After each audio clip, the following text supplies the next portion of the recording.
Story with Binaca. सुनिए कहानी Binaca की जुबानी। लीजिए, हाजिर है सुभद्रा कुमारी चौहान की कहानी होली। कल होली है, होगी। क्या तुम न मनाओगी? नहीं, नहीं ना। क्यों? क्या बताऊं क्यों? आखिर सुनो भी तो। सुनकर क्या करोगे? जो करते बनेगा, तुमसे कुछ न बन पाएगा। तो भी क्या कहूं? क्या तुम नहीं जानते? होली या कोई भी त्योहार वही मनाता है जो सुखी होता है, जिसके जीवन में किसी भी प्रकार का सुख नहीं। वो भला त्योहार किस तरह से मनाए? तो फिर क्या मैं तुम्हारे साथ होली खेलने ना आऊं? क्या करोगे आकर? सकरुण दृष्टि से करुणा की ओर देखते हुए नरेश ने साइकिल उठाई और वो घर के लिए चल दिया और करुणा अपने कामकाज में लग गई। नरेश के जाने के आधे घंटे बाद ही करुणा के पति जगत प्रसाद ने घर में प्रवेश किया। उनकी आंखें लाल थी, मुंह से तेज शराब की बू आ रही थी। जलती हुई सिगरेट को एक ओर फेंकते हुए वे कुर्सी खींचकर उस पर बैठ गए। भयभीत हिरनी सी पति की ओर देखते हुए करुणा ने पूछा, आप 2 दिन तक घर नहीं आई? क्या हुआ? आपकी तबीयत कुछ खराब थी? यदि न आया करो तो कम से कम खबर भिजवा दिया करो। मैं प्रतीक्षा में बैठी रहती हूं। उन्होंने करुणा की बात पर कुछ ध्यान न दिया।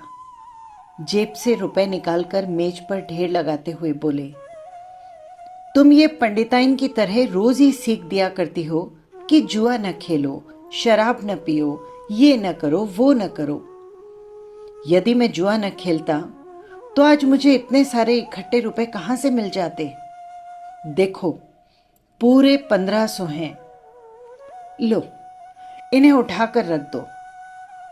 पर हां, मुझसे पूछे बिना एक पाई भी खर्च न करना, समझी? करुणा जुए में जीते हुए रुपयों को मिट्टी समझती थी। गरीबी से दिन काटना उसे स्वीकार था, परंतु चरित्र को भ्रष्ट करके धनवान बनना उसे जरा भी प्रिय न था।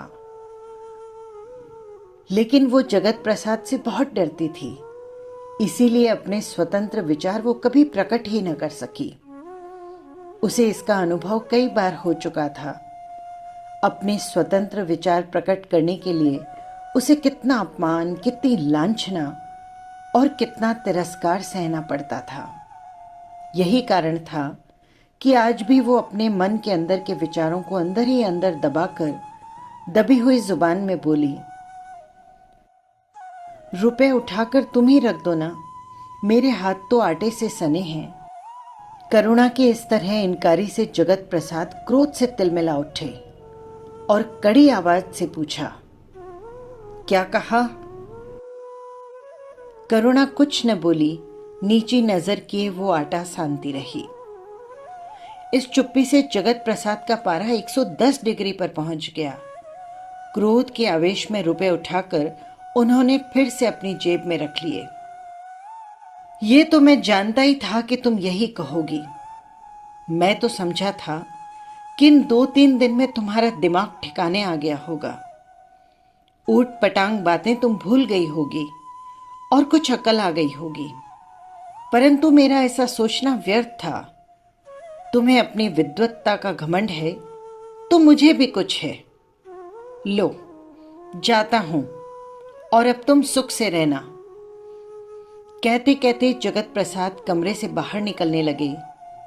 पीछे से दौड़कर करुणा ने उनके कोट का सिरा पकड़ लिया और विनती के स्वर में बोली, रोटी तो खा लो। अच्छा, मैं रुपए रख लेती हूं, क्यों नाराज होते हो? एक जोर से झटके के साथ कोट को छुड़ाकर जगत प्रसाद चल दिए। झटका लगने से करुणा पत्थर पर गिर पड़ी और सिर फट गया। खून की धारा बह चली और सारी जैकेट लाल हो गई। संध्या का समय था। पास ही बाबू भगवती प्रसाद जी के सामने बाली चौक से सुरीली आवाजें आ रही थी। होली कैसे मनाऊं? सैया विदेश मैं द्वारे ठाडी कर मलमल कर पछताऊं। होली के दीवाने भंग के नशे में चूर थे। गाने वाली नर्तकी पर रुपयों की बौछारें हो रही थी।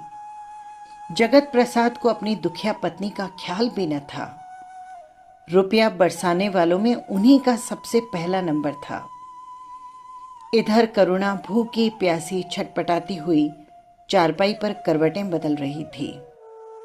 भाभी, दरवाजा खोलो भाभी, किसी ने बाहर से आवाज दी। करुणा ने बड़े कष्ट के साथ उठकर दरवाजा खोल दिया। देखा तो सामने रंग के पिचकारी लिए हुए नरेश खड़ा था। उसके हाथ से पिचकारी छूटकर नीचे गिर पड़ी। उसने आश्चर्य से पूछा, भाभी, ये क्या हुआ? करुणा की आंखें छलछला आई। उसने रुंधे हुए कंठ से कहा, यही तो मेरी होली है भैया, यही मेरा नसीब है। बस यही थी कहानी। फिर मिलेंगे किसी नई कहानी के साथ। नमस्कार।